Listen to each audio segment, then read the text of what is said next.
Hey, salut! Hey, c'est la 6e fois que je passe au grand public. 6 fois. 6 conférences au grand public depuis 12 ans, 1977. Puis pour la 6e, j'ai décidé de l'enregistrer avant. Ben oui, j'ai de l'enregistrer tout seul dans un studio. Juste pour avoir l'impression que je te parle. Je vais avoir l'impression de te voir. Comme si j'étais dans ton salon, dans ton vivoire. Comme si on se parlait. Puis ça veut dire que à n'importe quel moment donné, tu peux arrêter et tu peux l'arrêter à cassette. Tu peux arrêter puis y penser. Tu peux arrêter puis en jaser avec les gens autour. Tu peux même la reprendre puis revenir en arrière. Vois-tu, dans une conversation, on a le droit de revenir puis de repartir puis d'arrêter. C'est exactement ça. Tu sais, ça fait déjà, comme je te disais, 5 ans. 5 ans de plus. 5 ans que je me suis présenté au Grand Théâtre à Québec, puis à la salle Maisonneuve à Montréal. Puis qu'est-ce qui s'est passé depuis 5 ans, Jean-Marc? Puis je dis aux gens, ce qui est le plus extraordinaire depuis 5 ans, ce qui m'a frappé dans les 5 dernières années, c'est qu'on dirait que plus notre monde devient sophistiqué, plus il se complique, plus les choses évidentes, on les perd de vue. Moi, on les voit. Tu sais, par exemple, je travaillais l'autre fois avec une section d'éducation aux adultes. Hein, les cours qu'on donne à des gens adultes. Puis évidemment, c'est une section qui s'occupe des analphabets. Puis on se plaignait un peu que ça allait pas très bien. Puis je leur ai demandé, mais pour avoir des candidats pour vos cours, vous faites quoi? Puis ils ont dit, on a mis des annonces dans les journaux. Puis je leur ai dit, oui, mais le gars sait pas lire, sacrafesse. Il sait pas lire, donc il lira pas le journal. Comment ça se fait qu'on est rendu là? Tu sais, par exemple, une autre affaire. Je te donne des exemples juste de choses évidentes. Lockerbie, en Irlande. Tu te rappelles, à Noël, il y a un avion qui a tombé. 400 morts. Un avion de Paname. Je sais pas si tu es au courant que le gouvernement anglais savait exactement qu'il y aurait probablement une bombe dans cet avion-là. Ben oui, il savait. Hein? Il savait qu'il serait probablement dans un radiocassette. Ils avaient des photos des radiocassettes. Ils ont même averti la compagnie Paname de surveiller ce type d'appareil. Mais ils envoyaient la lettre par la poste. Oui, parce que vois-tu, le fax, il est barré, hein, parce qu'on voudrait pas que tout le monde se serve du fax. Puis la personne qui a envoyé la missive n'a pas la clé du fax. C'est drôle comme on a compliqué les choses. Hein. C'est l'Hydro-Québec. Bon, pas l'Hydro-Québec, mais à ce sujet-là. Je sais pas si tu es au courant qu'au gouvernement fédéral, à Ottawa, il y a un bureau particulier au centre de recherche, un bureau qui groupe des scientistes, des docteurs en astrophysique. Et eux autres, leur job, c'est d'essayer de prévoir les orages magnétiques dans le soleil. Hey, c'est toute une affaire à prévoir, ça. Hein? Mais sais-tu pourquoi ils prévoient ça? Pour avertir les compagnies d'hydroélectricité à travers le Canada, pas seulement le Québec, de baisser la tension dans les lignes de transmission d'électricité. Parce qu'un orage électrique, ça fait monter la tension, puis évidemment, tout le réseau saute. Ça, c'est un service d'urgence du gouvernement fédéral à Ottawa. Sauf qu'il est fermé le samedi puis dimanche. Ben oui, il travaille pas le samedi puis dimanche. Or, la dernière orage magnétique a frappé le Québec, c'était un dimanche. On a eu une panne d'électricité. Et il faudrait qu'on commence à prévoir les pannes d'électricité pour qu'ils arrivent entre 8 et 5 des lundis au vendredi. Mais mon Dieu, c'est tellement simple si c'est urgent. Faut que ça soit ouvert 24 heures sur 24. Par exemple, aux États-Unis.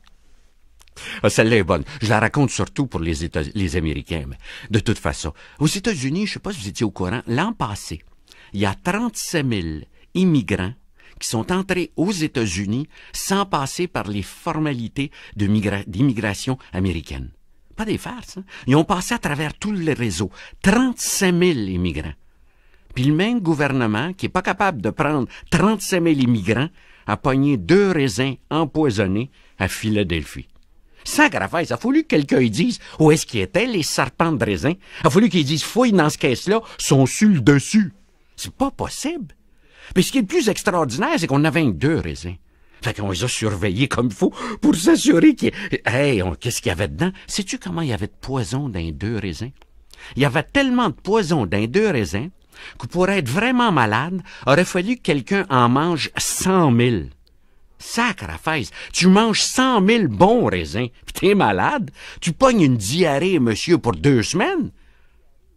Puis à cause de ça, pendant 1 semaine et demie, on a arrêté d'acheter, nous autres au Canada, des fruits et des légumes du Chili. C'est incroyable.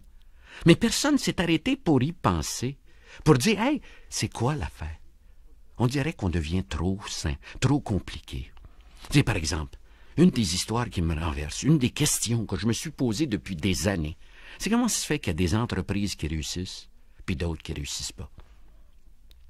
Comment ça se fait qu'on rencontre des gens qui sont pas nécessairement très riches, mais qui ont de l'air très heureux, puis qu'on rencontre des gens qui ont des fortunes, des millions derrière eux, et qui ont de l'air malheureux, qui ont de l'air aigris par la vie. C'est quoi la recette? Eh bien, je l'ai trouvée, la recette. Ben oui, je l'ai trouvée. J'ai trouvé ça, il y a à peu près 5 ans, 4 ans et demi, à Seattle. Ben oui, Seattle, aux États-Unis, sur la côte ouest américaine. Ben oui, à ce moment-là, je parle à un groupe de restaurateurs. J'ai devant moi 900 propriétaires de restaurants. Je suis le deuxième conférencier, oui, parce que le premier, c'est un homme à peu près de mon âge, c'est un CPA. Je sais pas si vous êtes au courant, c'est quoi un CPA? Un CPA, c'est la même chose qu'un CA. Tu sais, c'est un gars qui il te croit jamais, qui vérifie tous les chiffres, qui fait un que ça, là, ben, je me moque, ouais, je m'en moque. Mais, non, mais en fait, c'est un CPA. Puis ce CPA-là a un AB, oui. Son AB, c'est, il étudie les états financiers des restaurants qui font faillite. Remarque que je fais rien comme ça, si tu veux un AB, tu peux faire ça dans la cuisine, pas de problème. Mais où il exagère, le gars, c'est qu'à 900 propriétaires de restaurants dans une salle, il leur explique, avec des slides, il leur explique qu'est-ce qu'ils vont avoir de l'air juste avant qu'ils pètent. Puis moi, je me promène en arrière, puis je me dis, bon Dieu, le gars, il est malade. À la pause café, le président de l'association, un bon Américain, s'approche de moi, puis il dit, Jean-Marc, they look a little bit down. Sacre-affaire, ils sont pas down, ils sont dead. T'es as tués fret. Puis là, il me regarde, il dit, you'll have to bring them up. Puis moi, je me dis, mais comment tu fais pour remonter ça? Puis il me vient une idée tout d'un coup. Je leur dis que c'est vrai. C'est vrai qu'il y a des restaurants qui font faillite. Avez-vous une idée combien? 5 sur 7 dans les 5 premières années aux États-Unis, puis c'est à peu près la même chose au Canada. Mais je leur dis, avez-vous déjà réalisé que la plus grande chaîne de restauration au monde n'a jamais eu de faillite? Pas des farces. 15 milliards de chiffre d'affaires par année, au-delà de 550 millions de profits par année, qui n'ont jamais eu de faillite. Pourquoi? Comment est-ce qu'ils ont fait ça? Puis vous savez qui c'est? Le nom de la chaîne, hein? C'est McDonald's. Ben oui. On peut pas dire c'est de la haute cuisine, sacre-affaire, c'est des hamburgers, des pétates frites. T'as pas besoin de suivre un cours en cuisine pour apprendre ça. Hein? T'as pas besoin d'un laboratoire pour faire un MDLT. J'ai toujours fait ça comme ça chez nous. Hein? Le fret d'un bord puis le chaud de l'autre, c'est le même ça se fait. C'est donc pas la cuisine comme telle. Pourquoi ça marche, McDonald's? Hey, avez-vous une idée comment c'est gros, McDonald's? Hein? J'ai un de mes amis, au Saguenay. Il a ouvert en 1987, décembre 87, son deuxième McDonald's dans la région du Lac-Saint-Jean et du Saguenay. Ben, savez-vous le numéro du restaurant? Puis ça, c'est en décembre 87, 10 251. Cette année, ils ouvrent un restaurant toutes les 17 heures. Plus qu'un par jour. Puis, il y a 8 ans, on leur avait dit que le marché était saturé. Heureusement qu'il l'était, sacrafesse. On mangerait des Big Mac pour souper tous les soirs. Hein? Hey, leur plus gros problème, sais-tu ce que c'est? Ils ont peur de manquer de vaches. Ils ont passé à travers le stock de vaches. C'est pas des farces. C'est tellement gigantesque. En Allemagne, à l'heure actuelle, il est défendu d'ouvrir un McDonald's. Ben oui. Ils ont défait en dedans de 4 ans toute l'industrie laitière allemande. Ils offraient des primes telles aux cultivateurs pour leurs vaches laitières que c'était plus payant pour l'habitant de tuer sa vache que de la traire pendant 4 ans. C'est pas des faits. Ça, c'est la force de McDonald's. Ils n'ont jamais eu de faillite. Pourquoi? Avez-vous une idée combien ils servent de clients par jour aux États-Unis? Au-delà de 20 millions. 20 millions de clients toutes les 24 heures aux États-Unis. Puis, il n'y a pas un McDonald's qui a des cordages pour diriger le trafic. Moi, je suis membre d'une petite caisse populaire. Ouais, dans l'Outaouais, à Montebello. On est 700 membres dans la caisse. Le vendredi, ils mettent des cordages pour diriger le trafic. Ben oui, tout le monde vient, c'est effrayant. Ben, j'en reviens pas. McDonald's, ils n'ont pas peur d'avoir du monde. C'est ça, 900 millions de dollars par année en publicité. 560 000 employés. 85% est part-time. 150% turnover dans le personnel par année. Puis un Big Mac, il goûte toujours comme un Big Mac. Si tu l'aimes pas à Rivière-du-Loup, tu l'aimeras pas à Longueuil. Il y a le même sacrifice de jus dedans. Comment est-ce qu'ils font pour les faire toutes pareilles? Ben, je l'ai trouvé à la recette. Ben oui. Puis celle qui me l'a enseignée, c'est une toute petite bonne femme. Hey, j'ai 9 petits-enfants. Le 10e s'en vient là. Pas des farces. Puis il y en a une parmi ces 9-là, c'est une petite fille. Elle est née à Québec. Puis moi, je demeurais dans l'Outaouais, à Facette. Et je prenais de temps en temps l'auto pour aller la voir avec ma femme. Puis là, on se promenait en auto avec elle. Elle s'appelle Justine. Dans la famille, on l'appelle Titine. Ben oui. Puis Titine avait 1 an, dans un auto, à 1 mille de distance sur une route, elle voyait les McDonald's. Elle criait « Donald, Donald, Donald ». Il y en avait un dans le bout, cherche-les, il était là. Toi, tu l'avais pas vu, mais elle les voyait. Puis elle s'est pas lire. Comment ils ont fait pour y dire? Comment ils font pour dire à des enfants d'1 an « McDonald's, c'est bon ». Mais je le sais comment ils font. Vois-tu, un McDonald's, ça marche autour d'un grand mot. Puis je vais vous le dire, le mot. C'est un mot qu'on a peur. On a eu peur de ce mot-là. On l'a oublié, mais il est tellement beau puis il est tellement simple. C'est le mot amour. Ah, je le sais qu'il est gros. Je sais qu'il est énorme. Laissez-moi une chance. Le mot amour dans le sens de donner. Dans le sens de respecter. Le mot amour dans le sens de... Le mot anglais caring. Prendre soin de l'autre. Vois-tu, c'est l'inverse de la logique, du rationnel avec laquelle tu pourrais faire un restaurant. En fait, un McDonald's, c'est pas logique. C'est pas logique. C'est fou. D'ailleurs, si tu voulais partir un restaurant, commencerais-tu avec des enfants d'1 an? Sacrifice! Un enfant d'1 an, ça mange pas, ça boit pas, ça sac tout à terre, puis ça pleure tout le temps. C'est la pire clientèle que tu peux avoir. Puis dans le fond, il y a 40 chaises autres dans un McDonald's. Te rappelles-tu la dernière fois que tu es allé dans un grand restaurant ou un hôtel pour un brunch avec tes 2 enfants? Le sourire du maître d'hôtel qui t'a regardé et t'a dit « On s'excuse, mais les 3 chaises autres sont prises. » Monsieur, il t'aimait pas. McDonald's, ils disent à Titine, viens chez nous, il y a toujours une chaise pour toi. Puis qu'est-ce que je faisais avec Justine? Hein? Dans un McDonald's, 1 an. Je l'assoyais dans chez autres, puis je donnais un verre de lait. Hein? C'était incroyable. 35 secondes après le verre de lait, patung, à terre. Ben, c'est le seul restaurant où tout le monde part à rire. C'est un restaurant qui est bâti de même. Les gens arrivent et disent « Elle l'a renversé. C'est-tu incroyable? J'en reviens jamais. » Hein? Ils lui ont donné même un autre verre de lait. C'est pas possible. C'est pas rationnel, c'est pas logique. Il y a même un gars au McDonald's, sa job, c'est de ramasser des verres de lait. Quand il en manque, il est sac à terre lui-même. Il ramasse des verres de lait. C'est le seul restaurant que je connaisse où tu peux fêter la fête d'un enfant d'1 an puis être à l'aise. Je me rappelle, Justine, on l'a assis sur sa chaise haute, on y a mis un petit tablier. La chandelle, une grosse chandelle dans le milieu du gâteau. Le gâteau, c'est la chaise haute. Puis on a dit à tout le monde autour, « Watch-toi, ça revole. » Puis tout le monde a chanté. As-tu déjà essayé ça, de faire ça, dans le Ritz-Carlton à Montréal? C'est ça la différence. Vois-tu, c'est le seul restaurant où tu peux passer 8 heures devant une tasse de café, puis personne t'achale. Personne s'approche de toi et dit « Ça va être tout. » Puis où est-ce qu'elle est, la rentabilité par pied carré?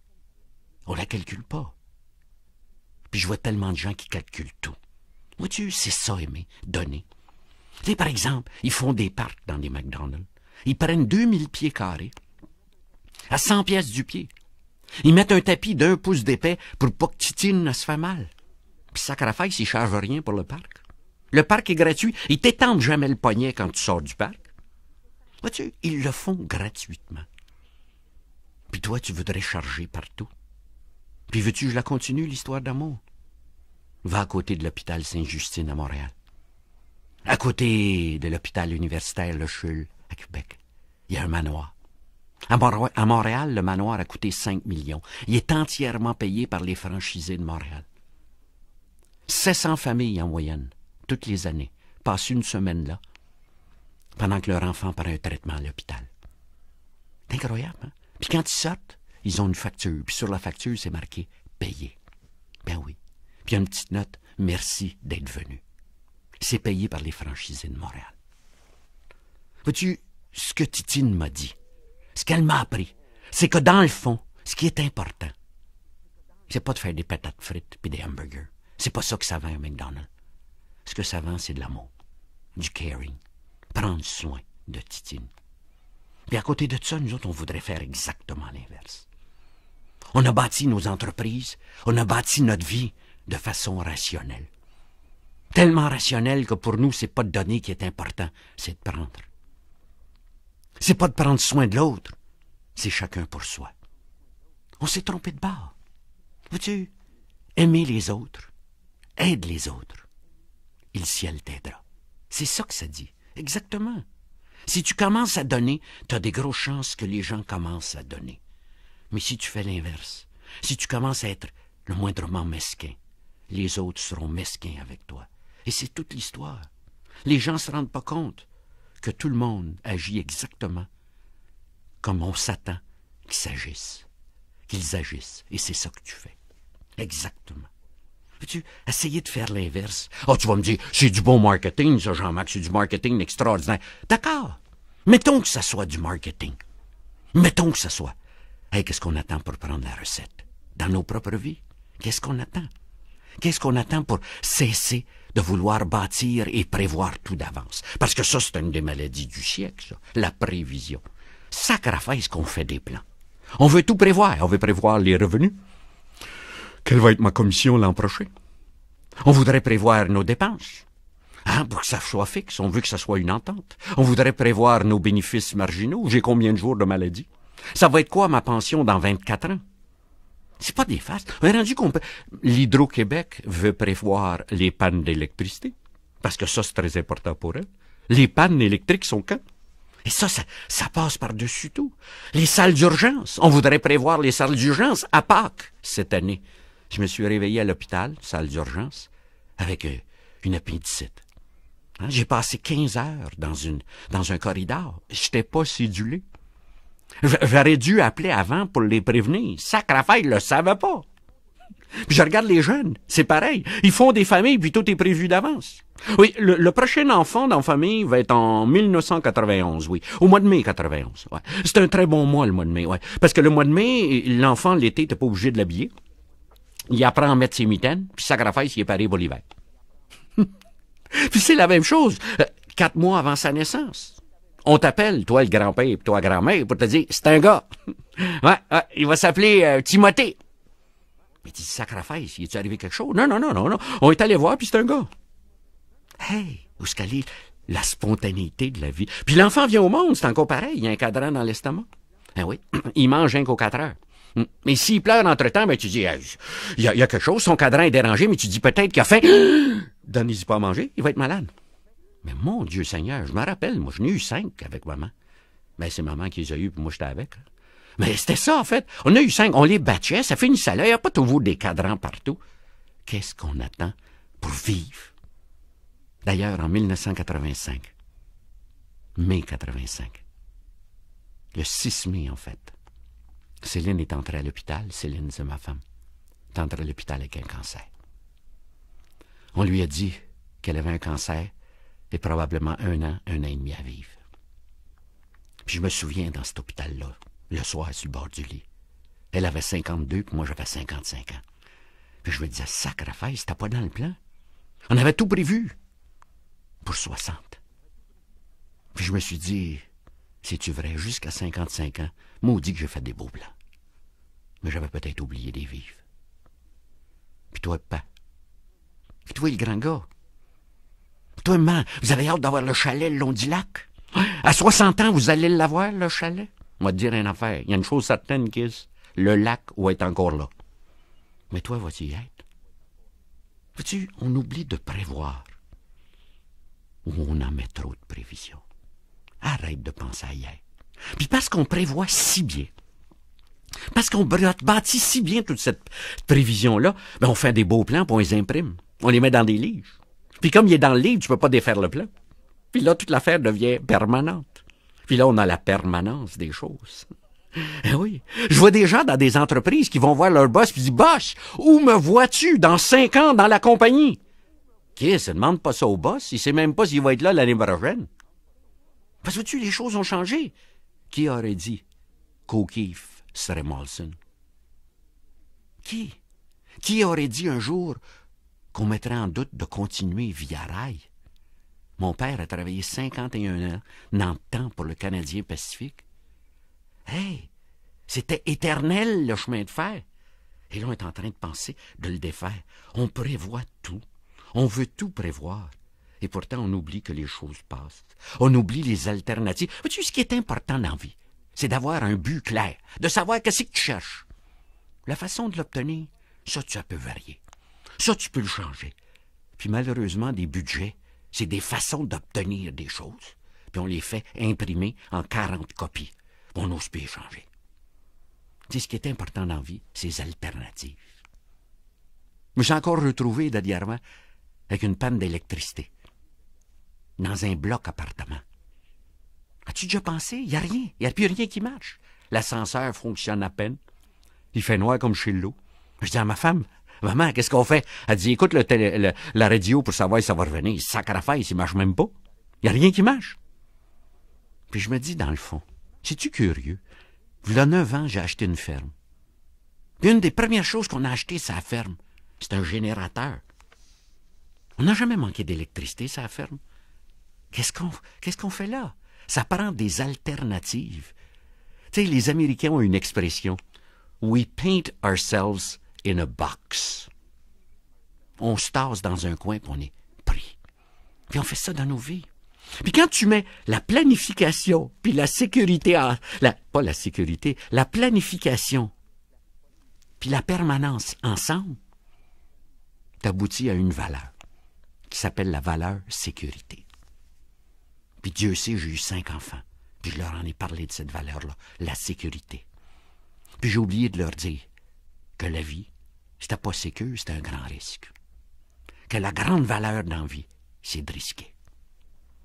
Qu'aider l'autre, puis de faire confiance au ciel pour t'aider après, c'est prendre un risque. Et puis qu'un risque, ça implique un choix. Le choix implique un regret. Le regret de ne pas avoir choisi autre chose. Mais c'est ça la vie. On est rendu qu'on voudrait avoir de l'amour sûr. On voudrait avoir des familles sûres. Tu sais, depuis quelques années, et ça c'est neuf aussi depuis 5 ans peut-être, je découpe de plus en plus des articles puis des revues. J'en découpe tellement que ma femme le sait, focalise le journal avant moi parce que c'est plus lisible après. C'est tout découpé. Puis j'ai découpé des affaires là-dessus, comme par exemple sur les familles. Tu sais, j'avais découpé ça, ça avait paru dans la presse. Le titre de l'article, « Faire un enfant, une question de cœur ». Ça a été écrit par Claire Piché-Cyr, une mère de famille de 3 enfants, économiste. Puis elle dit, faire un enfant, c'est une question de cœur et non de raison. L'acte procréateur est un peu déraisonnable et demande le goût de se risquer. Vois-tu le risque? Ce n'est pas chose facile que de s'assumer et de vivre avec le produit de son union à tous les jours. Le don de la vie est gratuit. C'est-tu vrai? Il faut donner son temps et du dévouement dans l'espoir d'un résultat toujours incertain. Puis nous autres, on parle de politique nataliste, sacrifice. Vous vous rappelez le petit film Disparaît? Là, on est rendu, on donne 4 000 pour le 3e enfant. Puis nos enfants nous regardent et ils disent, Père, on pourrait-tu commencer par le 3e? Puis ensuite, on reviendrait au premier, on aurait le 4 000 tout de suite. Serpent! Où est-ce qu'il est le risque de faire une famille? Hey, avez-vous déjà pensé dans ce cas-là, si jamais les caribous dans le Grand Nord arrêtaient de se reproduire, on formerait une commission d'enquête, 2 millions de dollars, qui irait vérifier sur place avec des scientifiques pourquoi les caribous, ils caribousent plus. Puis sacrifice les humains. On a un taux de natalité négatif. Il meurt plus de gens au Québec qu'il y en est. Mais on se pose pas de questions, non. C'est une question de valeur par rapport à un ensemble. Puis je me dis, serpent, quand est-ce qu'on va se repenser, qu'on va refaire ça? Tu sais, revenir à des choses simples et faire confiance à l'avenir. D'ailleurs, Fernand Séguin nous a quittés. Ce grand bonhomme, qui n'était pas un scientiste, qui était un humain. Puis il écrivait, juste avant sa mort, un dernier livre, qui a été publié après sa mort, qui s'appelle « Le cristal et la chimère ». Puis là-dedans, il le dit qu'il faut revenir, puis avoir confiance. Je vais citer le texte. Regarde que c'est beau. « Enfin, puisqu'il faut tout de même faire une prédiction, je vais en risquer une, en y mettant une précaution oratoire. Les prophéties que l'on fait sont habituellement basées sur la certitude du changement dans les théories, dans les technologies ou dans les comportements. La mienne est fondée sur la constance, sur le fait que la vie est simple, probablement. C'est ça qu'il voulait dire. Je suis convaincu qu'à la première seconde de l'an 2000, dans le fracas de la musique et des feux d'artifice, dans une grande émotion d'adieu et de recommencement, il y aura quelque part deux amoureux aux yeux étoilés qui se reconnaîtront et qui se précipiteront l'un vers l'autre à la vitesse de la lumière. Alors, le troisième millénaire pourra commencer. Vois-tu, Fernand Séguin, il a confiance dans l'avenir. Il a confiance à demain. Les choses simples. Deux humains s'aiment et prennent le risque. Puis nous autres, on a peur. Puis nous autres, on fait tout rationnel. On a un commerce, mais on ne donne rien. Tout est chargé. L'autre fois, dans une chambre d'hôtel, à 160 piastres la nuit, on m'a chargé 75 cents pour m'être servi du téléphone. Quelle mesquinerie. On voudrait que les clients ne soient pas mesquins. Hey, on va tourner la cassette de bord. Vous êtes sur la face A. Maintenant, mettez-la sur la face B, puis on continue.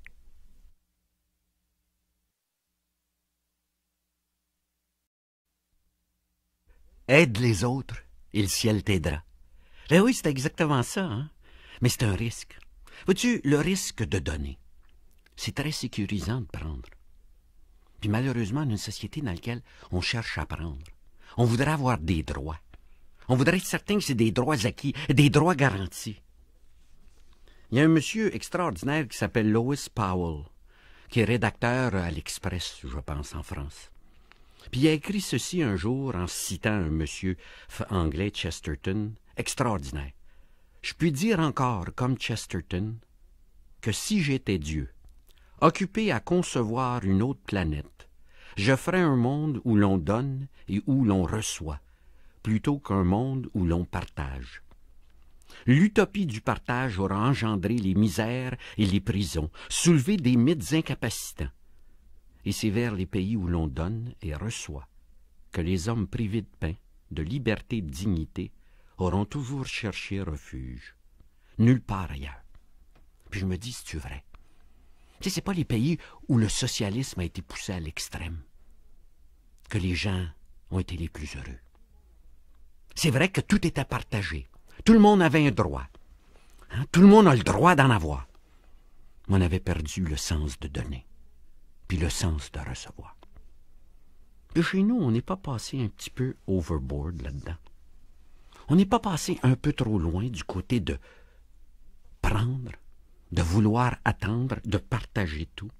Tu sais, j'écoutais à la télévision l'autre fois un couple qui disait « Ah, ça a été dur, c'est un jeune couple.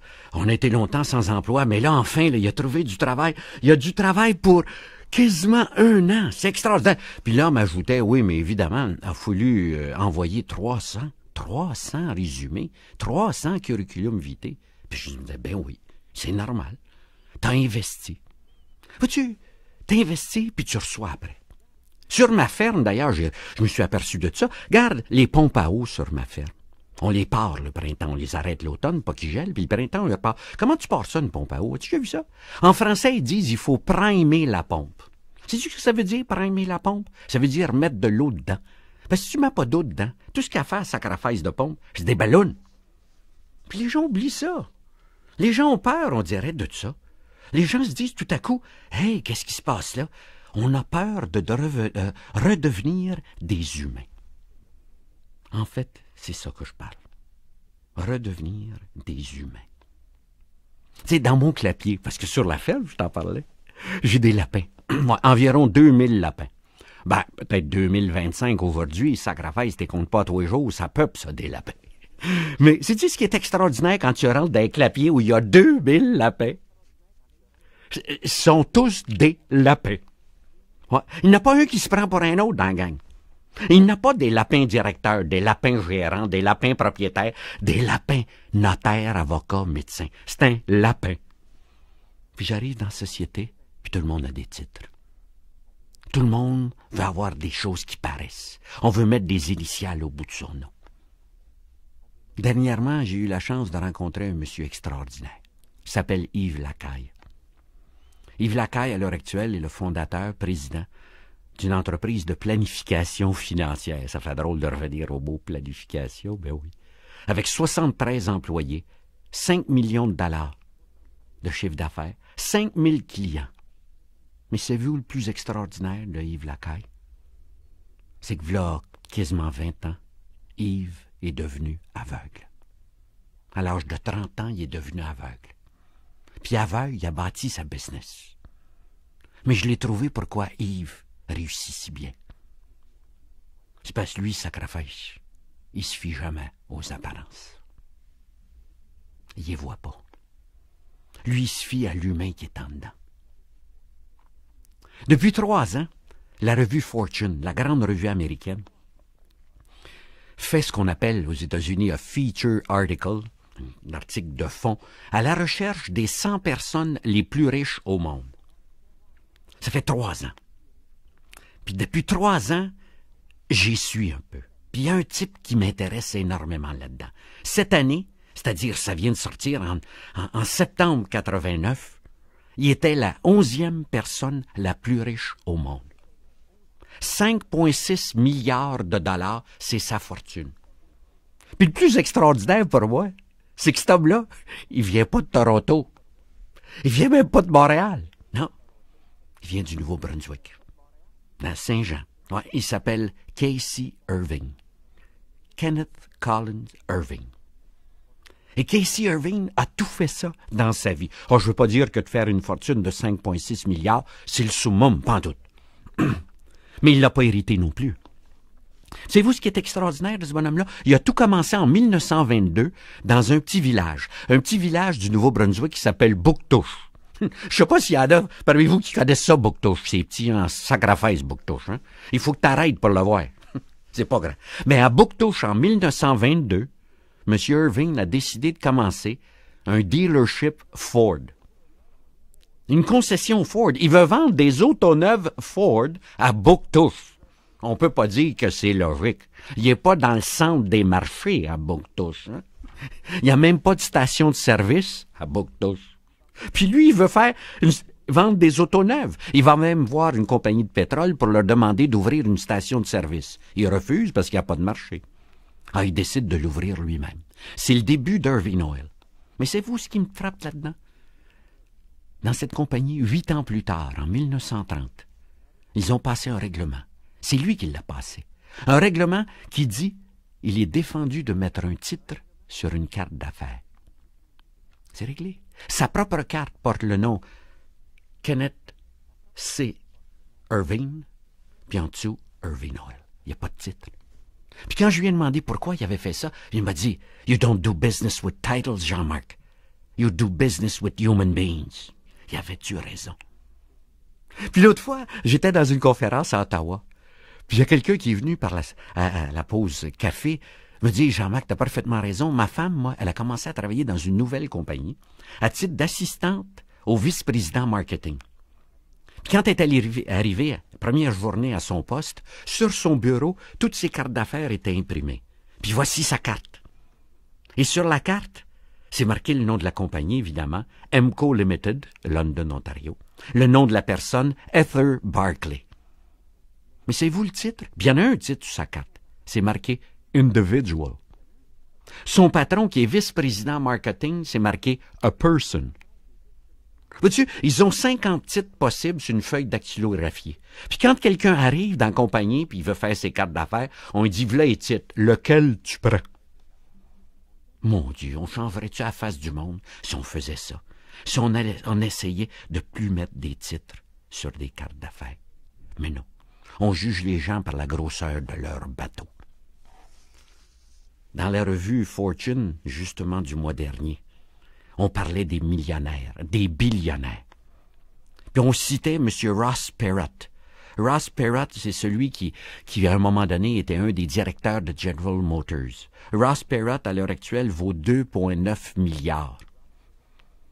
Puis il a fait un discours à Harvard Business School, à Boston. Puis dans ce discours-là, il leur dit ceci d'extraordinaire. « Hey les gars, vous allez être chanceux. Je suis certain que vous allez être chanceux, vous allez faire beaucoup d'argent. Et vous allez vous acheter beaucoup de choses. Mais rappelez-vous d'une chose. Tout ça brise. OK, tu vas avoir la plus grosse, la maison la plus à la mode. Tu vas avoir l'air conditionné là-dedans. Tu vas avoir une piscine intérieure.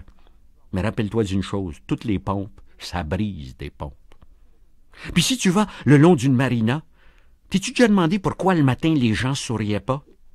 C'est parce que ce matin-là, le générateur du sacrifice de bateau de 269 pieds, il a cassé. Le faux micro-ondes ne marche plus. Le capitaine est parti sur une brosse. Le cuisinier y a donné sa démission. Puis il a ajouté ceci. Things just don't mean happiness. Les choses veulent pas dire seulement le bonheur. Y a-tu raison? Les titres veulent pas dire seulement le bonheur. Le plus beau titre que tu peux avoir, c'est d'être un humain. Un humain qui n'a pas tout prévu. Un humain qui change de vie, qui change d'idée, qui change de voie dans sa vie. Un humain qui fait des erreurs. Tom Peters dit d'ailleurs, « We don't make mistakes fast enough ». Un humain qui n'a pas peur de recréer, de rebâtir continuellement. Une personne, quoi. Puis c'est pas ça, dans le fond, le texte de la CEQ. Que Radio-Canada a refusé de passer comme publicité. C'est pas exactement ce qu'elle dit. C'est important, les personnes. C'est assez important pour qu'on prenne du temps pour les instruire.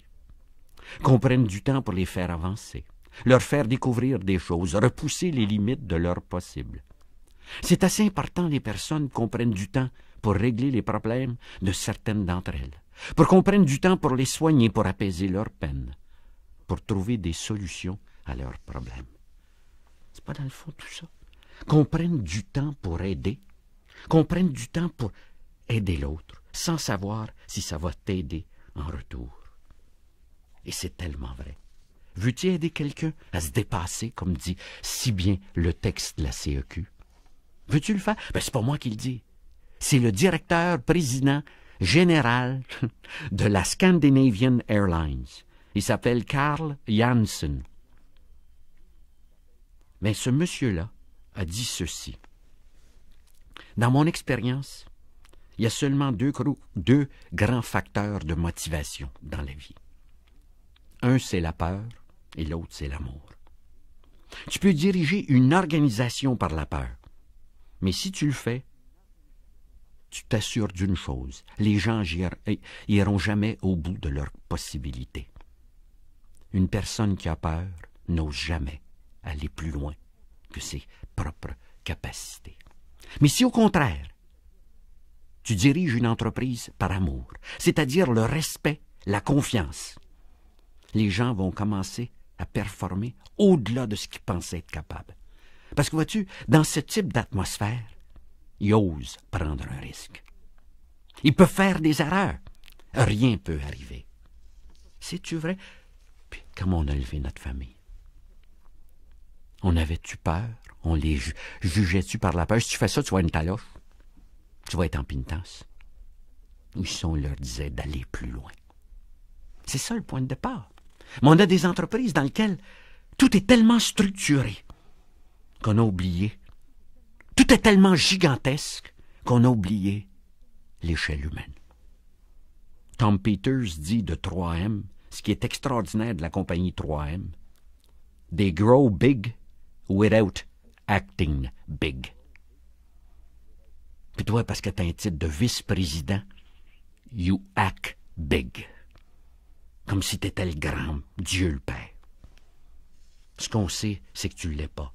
Il a d'ailleurs ajouté dans une conférence, les dirigeants nord-américains, français et anglais doivent se mettre dans la tête que s'ils veulent des employés capables de leur apporter le succès et les profits qui en découlent, ils devront cesser de les percevoir comme des numéros. Le jour où cela arrivera, une révolution viendra de se réaliser, car la mentalité patron-employé, dominant-dominé, est terriblement incrustée dans nos vies. Pas vrai. C'est terriblement incrusté. On a bâti des choses qui sont plus à l'échelle humaine. Et comme ils sont pas à l'échelle humaine, les choses, on est obligé de se bâtir un système. Un système pour voir ce qui se passe là-dedans. On a des grands systèmes. On a tué des systèmes. Hein? Je rentre dans des entreprises, je leur dis, hey, faudrait revenir aux humains. Puis ils me disent, Jean-Marc, il n'y a pas de problème. Dans notre compagnie, nous autres, on est tous des humains. Sauf qu'on a un grand plan pour pouvoir les trouver. C'est parce qu'on a tendance à les perdre de temps en temps. Puis ils me sortent ce grand plan-là, tu sais, c'est tout des petits carreaux les uns par-dessus les autres, tu sais. Puis en dessous, il y a une espèce de voyage de sauvages qui font l'ouvrage. Eux autres sont jamais dans le plan. C'est juste des numéros. Il y en a 22 en dessous de cette petite boîte-là. Il y en a 44 là. Hein? Dans les universités, ils appellent ça des organigrammes. Je vous l'avais dit ce que c'était il y a plusieurs années. Je vous le répète. Sais-tu ce que c'est ça? Ça, c'est un grand dessin qui dit dans une entreprise qui sait qui peut donner de la marde à qui, puis en quelle quantité. Plus tu montes dans l'échelle, plus la caisse de Braoul est grosse. Vois-tu l'avantage de mon clapier? Mes lapins, ils n'ont pas d'organigramme. C'est tous des lapins, pas un en dessous de l'autre. Puis je vais te dire pourquoi j'aime pas ça, des organigrammes. C'est parce que quand ils me les montrent, le mot client, il n'y est jamais. La personne qui veut l'aider par tout ce système-là est jamais dans le plan. Puis s'il y est, il est en dessous de la sacrifice de pyramide, avec tout le système qui tombe sa tête. Prends par exemple, t'achètes du mobilier. T'achètes pour 5000 pièces de meubles. Puis tu dis au vendeur, j'aimerais ça recevoir ça mercredi soir, je vais être à la maison mercredi. Puis il te regarde avec un sourire, il dit, ah non, pas mercredi soir, non, notre camion, il va à Boucherville le mardi. Ouais. C'est un troc de mardi qu'on a. Ouais. S'il volait un mercredi, il va se perdre la caisse de troc. Puis t'as acheté pour 5000 pièces. On a bâti un système. Un système qui aide les camions, mais qui aide pas les clients. Hein? La même chose avec le siège brisé dans un avion. Je suis revenu de Los Angeles. Hein? Et Los Angeles, Montréal, c'est un bon voyage. Alors, je m'installe dans mon siège comme il faut. Je me rappelle du numéro 12A. Je m'installe, puis le dossier tombe. Sacre affaire. Alors, je le relève tranquillement, je replace le petit bouton sur le bras, puis je me réinstalle. Je me réaccote, il tombe encore. Je dis, sacre affaire, il est cassé. Fait que je dis à l'hôtesse qui passe, je dis, le dossier de ce fauteuil-là, il est brisé. Elle dit, ouais, c'est un dossier cassé, ça. Puis ça finit là. Encante-toi, c'est un long voyage à faire. Comme je dis, as-tu déjà essayé de manger des petits pois couchés, toi, Kiss? Puis à part de ça, c'est qui a inventé ça, des petits pois d'un avion? Ça a plus maudite engeance à manger, ça roule partout, t'en as dans la chemise, t'en rentres en dessous de tes fesses sur le siège, tu te lèves, t'as des taches de verre sur tes culottes. Mais qu'est-ce que c'est ça? On a peur d'aider le client. J'en ai une autre, comme ça l'est très drôle, avec ma femme, il y a quelques mois. Je suis allé dans un grand magasin de meubles. Je vais vous le nommer. C'est Ikea. J'aime beaucoup le magasin Ikea. J'aime beaucoup parce qu'ils n'ont pas peur de donner. Ce sont rares les magasins qui ont des garderies comme celles qu'ils ont en bas, avec des milliers de balles où les enfants peuvent s'amuser. Qui ont une salle pour changer un bébé. Hein, l'avez-vous vu? Une grande salle. Hein, oui, où tu peux, des grandes tables, tu peux changer le bébé, il donner à téter une bouteille. Il y a même une armoire dans cette salle-là avec toutes les couches. Toutes les grandeurs de couches sont là. Ouais. Puis c'est gratuit. Il n'y a pas de machine. Il n'y a pas de machine à pièce qui dit c'est une pièce pour une couche. Tu peux en prendre 2 si Kiss, ton petit gars, il fait la diarrhée. C'est ça, Ikea. Mais cette fois-là, ça a été très drôle parce que ma femme puis moi, on a trouvé une petite table qui irait très bien dans notre vivoire. Vous connaissez le système. Il faut remplir une facture, puis tu prends la facture, puis là, tu descends en bas. Puis là, en bas, là, tu donnes ça à un comptoir qui est marqué « Service à la clientèle ». Puis là, la fille part, elle s'en va en arrière, puis elle revient avec ta table. Mais cette fois-là, elle n'est pas revenue avec la table. Elle est revenue avec la facture. Puis là, elle m'a regardé, elle dit « Monsieur Chaput, oui. » Elle dit « Nous avons un problème. On a un que les pattes. » J'ai dit « Quoi? » Elle dit « On a les pattes de la table, on n'a pas le dessus de la table. » Je disais « Pas le dessus. » Elle dit « Non. » Fait que là, moi, je suis là à essayer de penser que si je fais de la pâte, il y a une pâte. Puis à un moment donné, elle m'arrête et elle dit « Les prenez-vous? » Sacre affaire, je l'ai vendu. Je vais faire avec 4 pattes. Je me vois avec 4 pattes dans le salon. Mes chums vont dire, tu l'achètes par versement, Jean-Marc? Hein? T'es pas capable de la payer comptant? Fait que là, je suis là, puis je pense, mais à un moment donné, je dis, coudonc, allez-vous les recevoir, les dessus? Ah, dis oui, ils s'en viennent. Ben oui, et on a un système. Puis là, on fouille dans l'ordinateur, puis elle dit, Monsieur Chaput, dans 6 semaines, les dessus vont être ici. Ben, j'ai dit, voici ce que je vais faire. Je vais regarder ma facture. Puis dans 6 semaines, je vais revenir, je prendrai la table. Elle dit, moi, à votre place, je prendrai pas de suite. Parce que dans 6 semaines, on va avoir des dessus, mais on n'aura plus de pattes. Service à clientèle. Puis quand je dis aux gens, « Hey, qu'est-ce que vous attendez pour refaire ça? » Refaire ça comme les Japonais le faisaient. Vous rappelez-vous, je vous en avais parlé, l'organigramme japonais, un cercle. Je me souviens, j'avais été tellement renversé quand je l'avais vu la première fois que j'avais dit à mon guide, « Mais comment cela fonctionne-t-il? Un cercle? Mais où sont les lignes d'autorité? » Puis le Japonais m'avait regardé avec un sourire, m'avait dit, « Monsieur, c'est tout là. Vous avez le président en haut, directement relié au gars qui nettoie les bécosses en bas. Si le gars dans les bécosses fait de mauvais job, le président en haut, pas content. Et l'avantage d'un cercle, monsieur, on peut le tourner.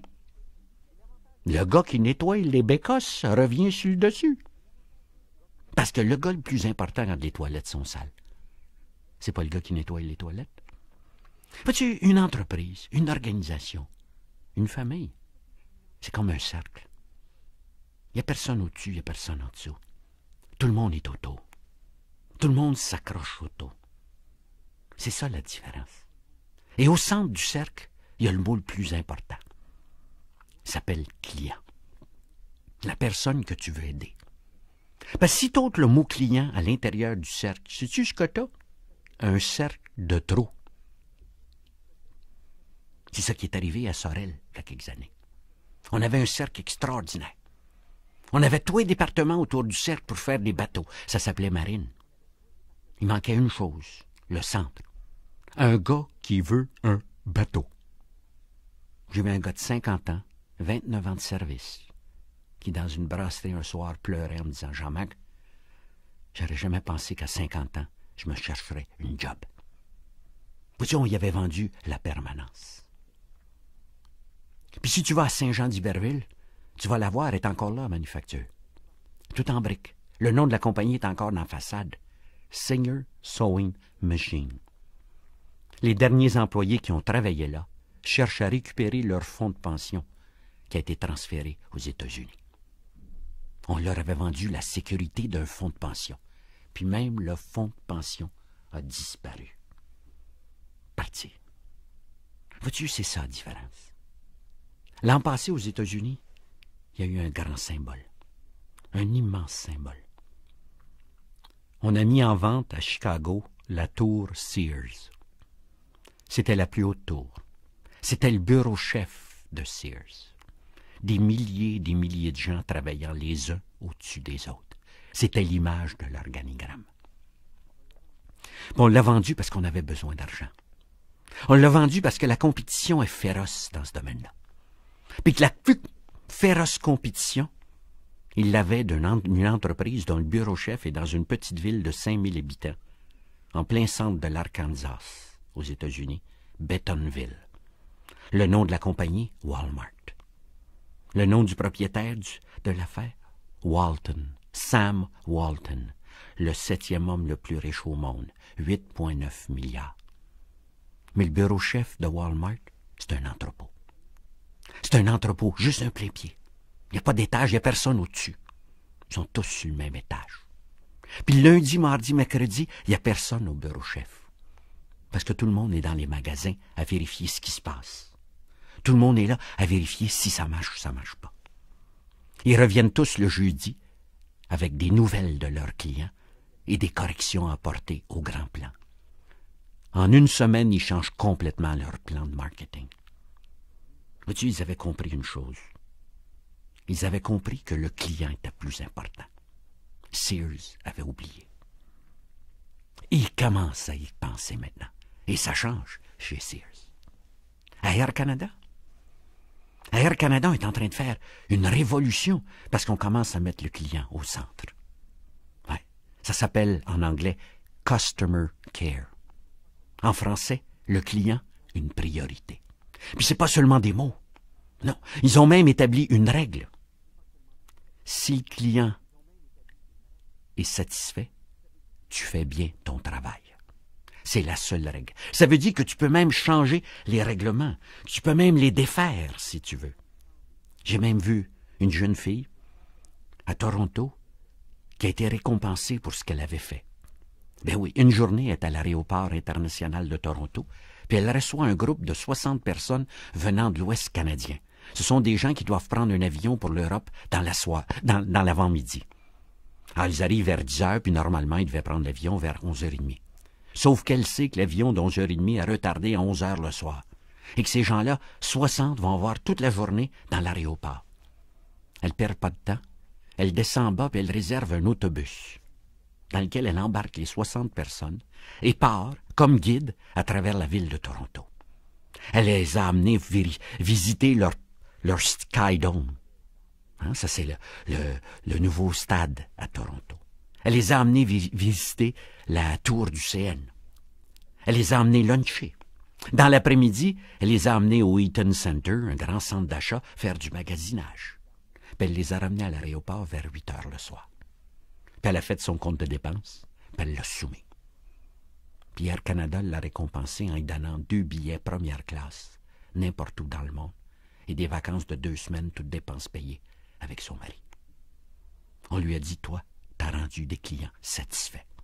Hey, c'est passé pas mal gros, ça, parce que t'imagines-tu 23 000 employés chez Air Canada qui commencent à réserver des autobus. Ça te fait un kiss de voyage d'autobus.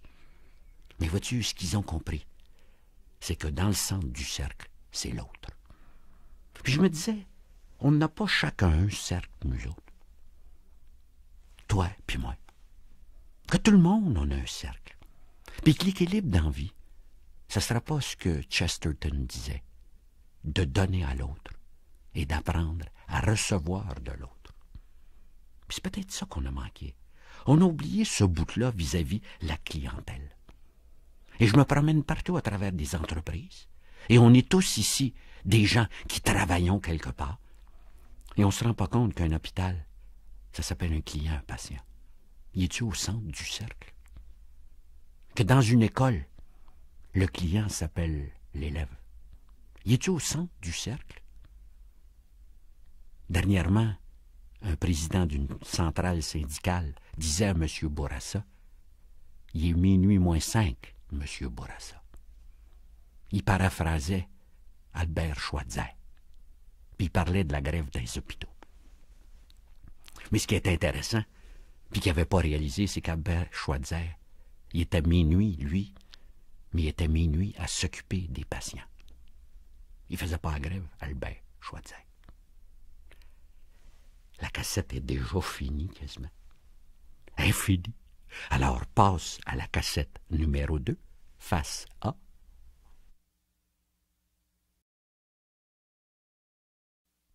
C'est important. C'est important d'aider l'autre. Et depuis tout à l'heure, peut-être que ça donne l'impression qu'on parle rien que de business, mais c'est dans la vie. C'est la capacité, toi, dans ton travail, d'aider l'autre. Évidemment, des fois, c'est difficile. Mais ce ne serait-ce que quelqu'un qui entretient. J'avais déjà parlé d'un gars qui nettoyait dans les corridors d'une école. Il nettoyait les tableaux dans la classe. Mais lui aussi aidait un client à être mieux, un élève. Mais on a tellement oublié ça, on a tellement bâti de structures qu'on arrive à des phrases comme celle-ci qui vient de... En fait, c'est une petite découpure du président d'American Airlines. Il s'appelle Robert L. Crandall, qui a dit « One of my senior flight attendants, an old pro, put it this way. Sir, the trouble is that the passengers don't meet our standards anymore. » Les voyageurs rencontrent plus les standards de la compagnie d'aviation. Mais c'est pas le voyageur à rencontrer les standards. C'est la compagnie d'aviation à rencontrer les standards du voyageur, point. Puis l'autre fois, dernièrement, en fait, ça fait pas très longtemps, Provigo a décidé de faire attention aux fruits et légumes qu'elle vend. Et elle a décidé de se joindre à un groupe américain contre un pesticide particulier, EBDC, qui est le nom du pesticide, qui est 10 fois plus toxique qu'Alar. Alar, c'est le pesticide qu'on mettait sur les pommes. Et ils ont eu une verte semonce de la part du Food Marketing Institute aux États-Unis, qui compte 1500 propriétaires de chaînes alimentaires. Et savez-vous ce qu'ils ont dit, ce FMI, Food Marketing Institute?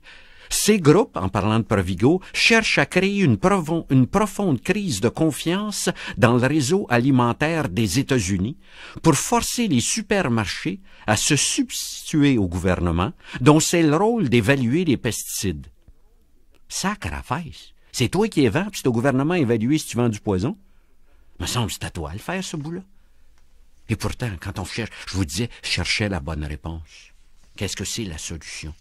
La solution à bien réussir en affaires. La solution de McDonald's.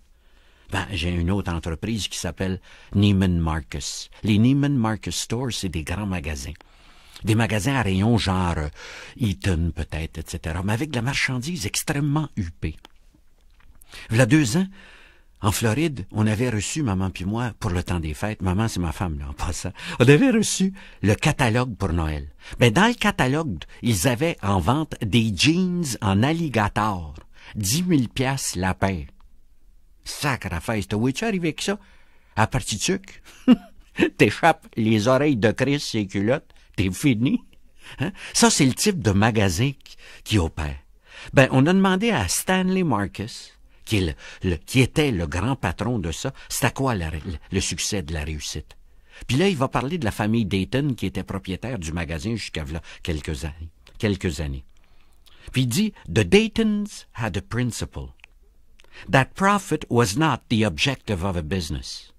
The objective of a business must be providing a service or product that's good enough for people to pay you a profit for providing it. » Mais sais-tu ce qu'ils disent?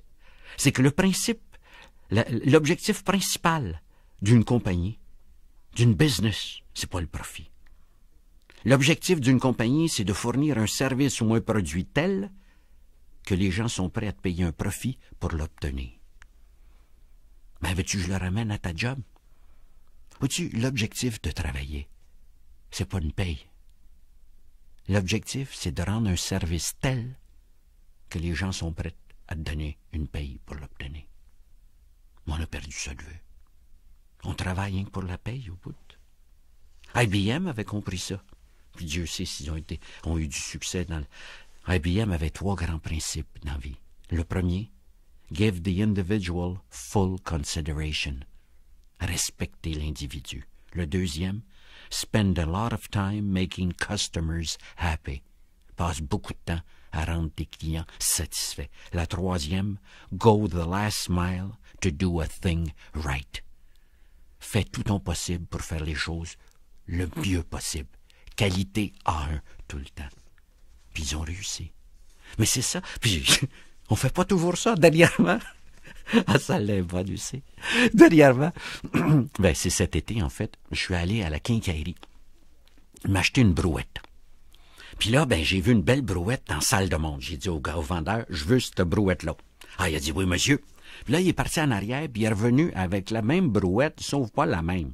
La brouette était dans une boîte. La boîte très étroite. Elle était toute en morceaux. Moi, j'aurais préféré avoir la brouette sur le plancher. Pas obligé de la monter. Mais il voulait pas. Fait que je lui ai demandé, je dis, les instructions sont-tu dans la brouette? Il dit, oui, oui, tout est là. Ah, je suis parti, je me suis emmené à la maison, à la ferme. Puis en anglais, la brouette que j'avais achetée apparemment s'appelle a wheelbarrow hardwood handle, avec un trait d'union. Mais en français, ça s'appelle un roussi-bois dur. Ouais, c'est ça que j'ai acheté. C'est un roussi-bois dur. Puis la liste de pièces attachées était très simple.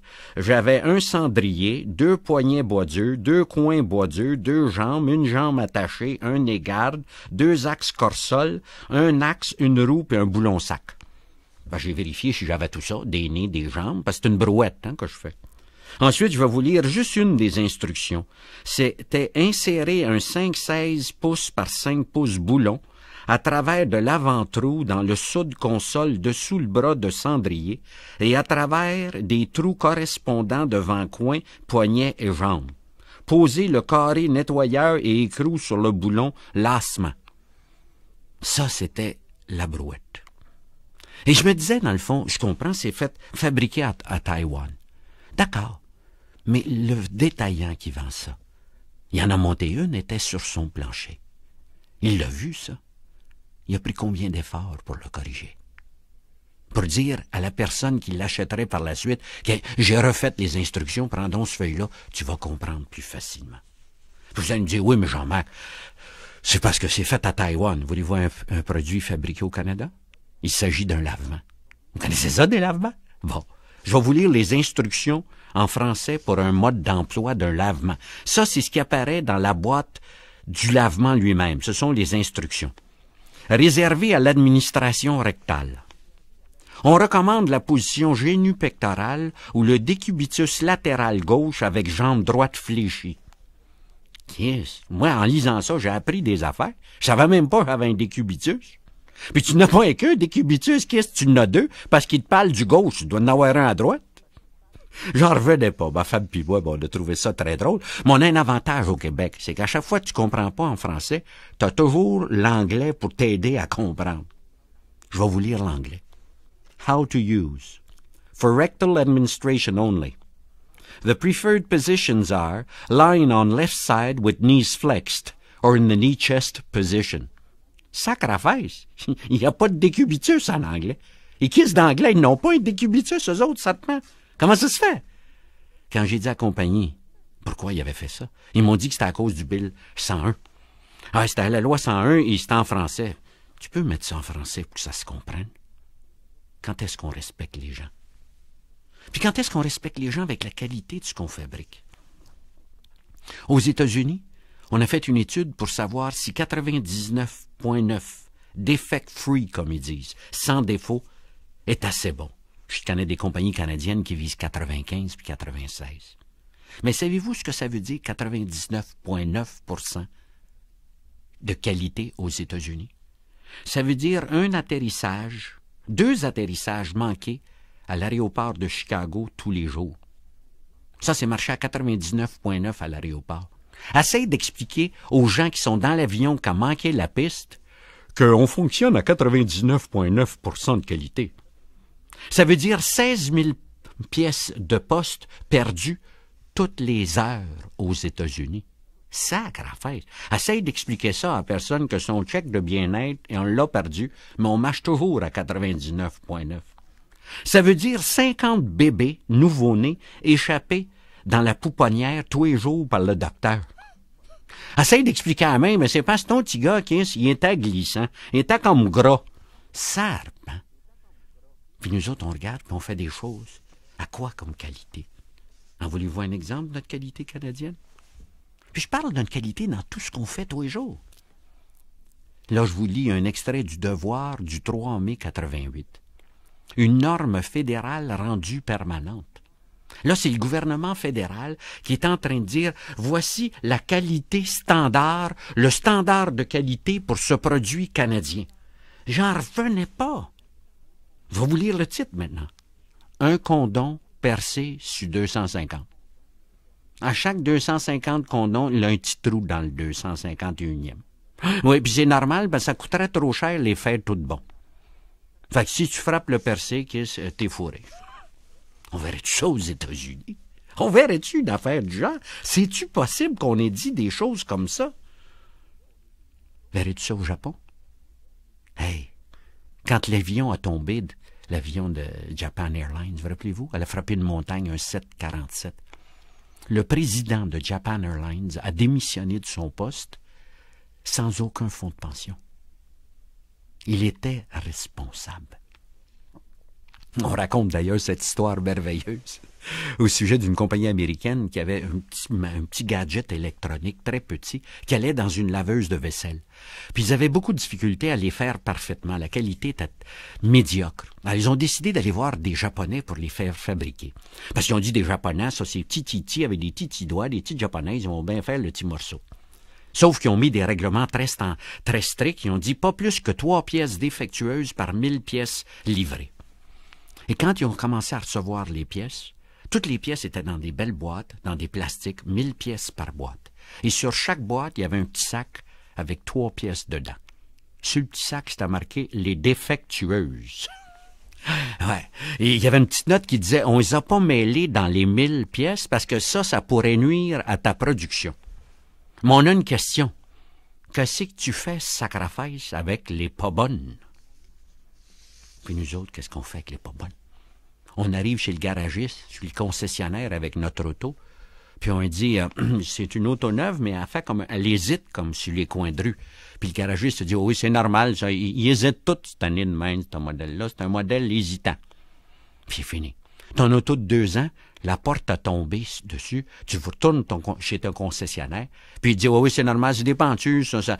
Après 2 ans, une penture, c'est normal qu'elle casse. Où est-ce qu'elle est, la qualité à l'intérieur? Où est-ce qu'on l'a fait? Vois-tu, le grand mot amour, si on voulait le ramener à des choses peut-être plus précises, c'est respect. Respecter les gens. Respecter pour ce qu'ils sont. Respecter pour ce qu'ils sont des humains.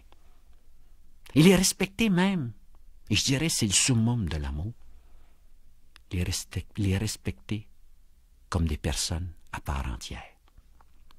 Vois-tu, et ça, vous vous demandez qu'est-ce qu'il y a de neuf depuis 5 ans. C'en est une des choses neuves. En 5 ans, j'ai approfondi beaucoup l'amour que j'avais pour mes enfants. Et je me suis rendu compte que peut-être, quand ils étaient petits, je les ai pas aimés autant que j'aurais dû. Parce que la chose la plus belle en amour avec les autres, c'est d'être capable de les rendre responsables d'eux. Puis moi, je les aimais tellement que je n'osais pas les rendre responsables. J'avais peur. J'avais peur qu'ils deviennent responsables. Respecter les autres pour ce qu'ils sont. Et d'ailleurs, il y a eu un beau texte dernièrement de Foglia dans la presse. C'était dans un zoo l'été, le 26 août 89. Si vous le retrouvez, découpez-les et lisez-les bien des fois. Ça s'appelle Un enfant. On disait dedans, pour un enfant handicapé, j'ai cette chance extraordinaire de ne pas avoir des parents exemplaires. Ni mon père ni ma mère ne sont des modèles de courage, de dévouement, d'abnégation, comme ils disent à la télévision, quand ils parlent de parents d'enfants handicapés. Mon père, par exemple, même comme un père ordinaire, aime son fils normal, sans effort ni héroïsme particulier. C'est-tu vrai? Puis il s'agit vraiment d'un petit handicapé. Il s'appelle Mathieu Ladouceur. Il dit, Mathieu Ladouceur, c'est mon vrai nom. J'ai 7 ans et j'habite dans Villeray. Ma vraie adresse aussi. Juste pour dire que c'est pas Foglia qui m'a inventé, c'est Dieu. L'erreur, j'ai tous mes morceaux. 2 bras, 2 jambes, mais mal assemblés. Un Pinocchio dont on aurait emmêlé les ficelles. La tête lousse sur le tronc, la tête qui se renverse en avant, en arrière, dans toutes les directions. Mes mains comme des papillons qui tournent toujours autour de ma bouche ouverte. Je parle pas, je gargouille, je roucoule, je pépie, je craille. Je ne mange pas, on me nourrit. J'ai commencé à marcher vers 5 ans, et je ne suis pas encore propre, comme on dit. C'est-tu incroyable? C'est ça le petit gars. Puis il dit, l'autre jour, j'attendais à la caisse du métro mon père. Il y avait une petite fille avec sa grand-mère qui attendait aussi. La petite fille a demandé, qu'est-ce qu'il a, le petit garçon? Il est malade. Viens-t'en ici tout de suite, a vivement répondu la vieille dame en tirant la petite. Mon père s'est penché vers la gamine et lui a expliqué, comme il le fait toujours avec les enfants, Mathieu n'est pas malade. Il est comme ça. Il guérira pas. Il est handicapé. C'est le premier pas. Quand vous me rencontrez dans la rue, à la banque, au métro, chez le nettoyeur, papa m'amène partout. Ne nous sautez pas dessus avec votre pitié, votre compassion. Et ne vous gênez pas pour poser des questions comme les enfants. Sinon, vous saurez jamais que les enfants handicapés ne sont pas des martyrs, que leurs parents ne sont pas courageux, que tout irait bien mieux pour eux, les parents et les enfants, si vous faisiez une bonne fois la différence entre tendresse et compassion. C'est ça que je veux dire. J'ai peut-être pas saisi avec mes enfants vite, rapidement dans le bas âge, que la chose la plus importante, c'était qu'ils deviennent responsables d'eux. On a-tu peur? Vois-tu, un père et une mère, ça c'est tout. L'autre fois, j'étais au centre d'achat, puis il y avait une mère avec son petit gars de 4 ans. Puis il disait, va faire pipi! Puis le petit gars, il disait, j'ai pas envie. Va faire pipi pareil! Puis je me disais, comment elle fait pour savoir qu'il a envie de faire pipi? Hein, il sait, lui, il va le découvrir que s'il fait pipi dans une culotte, ça vient mouiller, c'est pas le fun, il y a 4 ans. Puis probablement qu'1 an après, 1 an, 1 heure après, le petit gars a dit, maman, je veux faire pipi, puis elle a dit, plus le temps. Là, tu vas attendre d'être rendu à la maison. Ah, c'est-tu vrai qu'on fait toujours ça comme ça? Tu sais, le foie de veau, combien de fois je l'ai dit? Mange ton foie de veau. J'aime pas ça. Mange-les pareil, c'est bon pour la santé. Mais toi, Pat, t'en manges pas? Non, moi, j'aime pas ça. Mange le tien. Qui c'est qui a décidé? Pat, as-tu un doctorat en foie de veau, toi, sacravesse? Puis parce qu'on habitue nos enfants à savoir qu'on a toutes les solutions puis qu'on sait toutes, à 25 ans, ils reviennent à la maison. Puis ils disent, Pat, j'ai un problème. Puis toi, tu réponds instinctivement, ouais, ça coûte combien? T'as la solution. En 5 ans, ce que j'ai appris, c'est que tu n'as pas la solution. Que t'as juste de l'amour en dedans. Tu sais, sur la ferme, je suis jaloux de mes animaux. As-tu déjà vu un veau qui apprend de sa mère que la saison du tétage est finie? La communication est très directe. Hein? Le petit veau se penche d'un bord, puis il vient pour téter, il mange un kiss de coups de sabot sur une margoulette. Sa margoulette. Il retourne de bord, puis il revient de l'autre bord, il en remange un autre. Après une dizaine de coups de pied, un petit veau, ça se dit, quiche, je suis mieux de manger de l'herbe, moi. On va me tuer à ce jeu-là. Puis sais-tu ce que ça fait? Un veau qui, tranquillement, va devenir vache. Mais nous autres, on a peur. On a peur de ce bout-là. Tu regardes des oiseaux. Ça fait des années que je dis ça. Des oiseaux, ça aime tellement ces petits que ça, c'est une chose. Ça a 3 mois au maximum pour les rendre responsables. Tu sais, je l'ai dit bien des fois, as-tu déjà vu un oiseau donner un cours de volage à un autre petit oiseau? Kiss, le cégep est court. Hein? Ça se fait tout dans une leçon. Il kiss en bas du nez, c'est fini. Puis petit moineau fait pipi, c'est ça, fait aller tes garcettes. T'as jamais vu un moineau tirer un autre moineau? Ça se fait même pas. Hein? Il dit même pas que ça a l'air un chat. Il dit, quand tu verras un chat, c'est un chat. Puis petit moineau part, puis il dit, kiss, ça a l'air d'un chat. Puis c'est fait. Mais on a-tu peur de ça? On a-tu peur d'aller jusque-là, nous autres, dans la vie?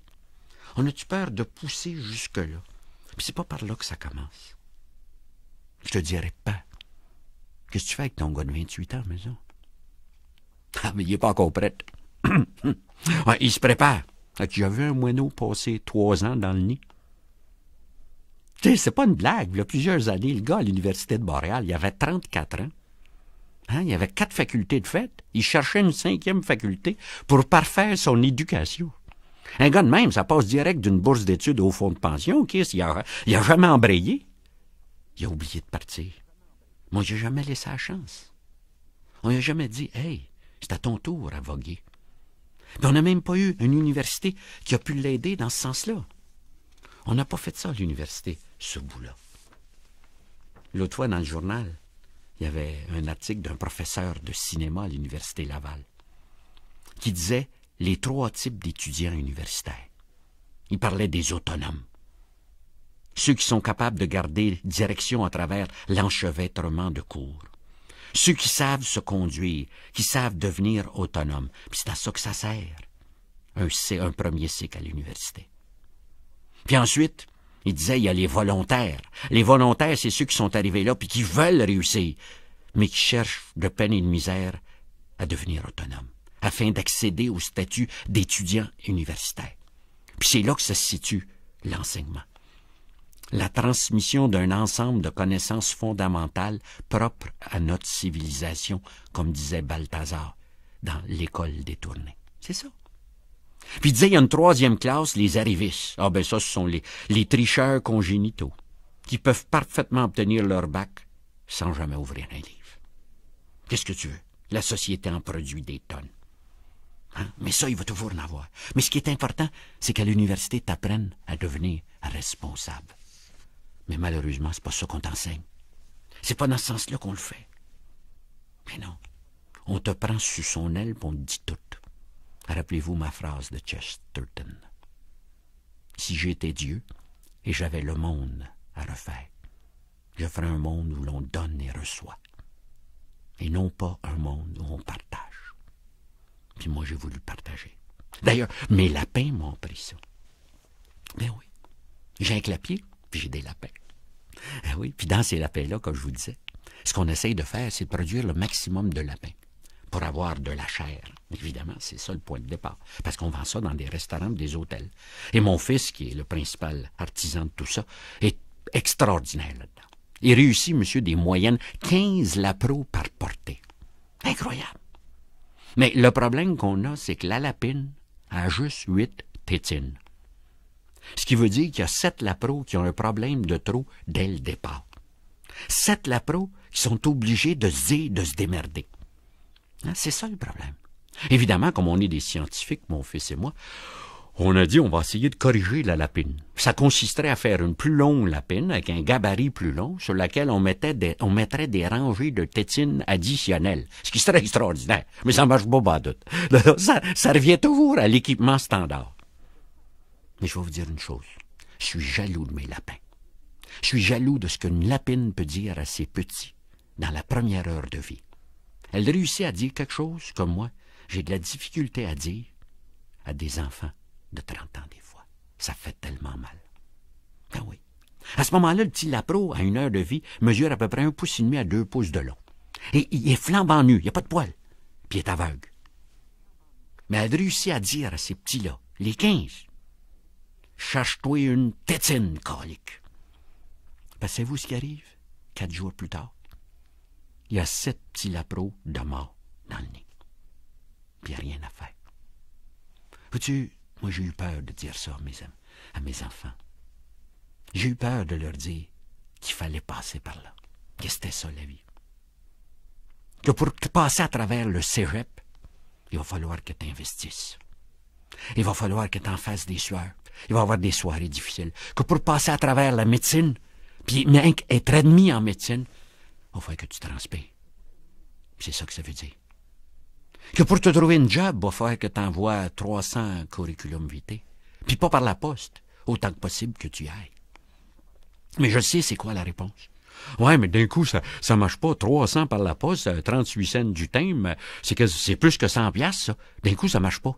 On voudrait une garantie. Vois-tu, la vie n'est pas garantie, je l'ai dit. Il faut d'abord mettre de l'eau dans la pompe. Puis c'est là que vient l'eau. C'est ça qu'elle dit quand la lapine dit à son petit « Cherche-toi une tétine ».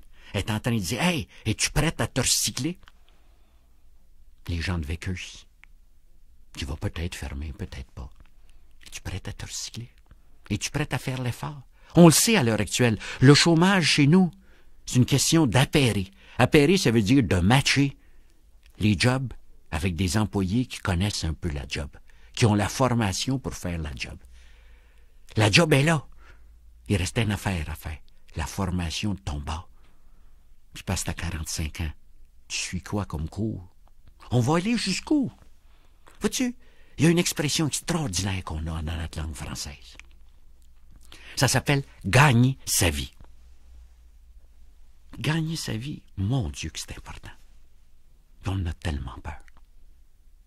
On a tellement peur d'aller plus loin là-dedans. On a tellement peur de dire « Hey, il faut passer au travers nous autres mêmes ». Puis le mot « gagner », ça veut dire quelque chose. Ça veut dire qu'il est possible qu'on perde. Qu'il est possible qu'il y ait de la perte dans l'affaire. Puis ça, on a peur. On a peur d'aller jusque-là. On a peur de dire « Hey, pas, me semble que je gagnerai. » Hey, on a déjà fini la face A. Maintenant, il faut tourner puis reprendre la face B.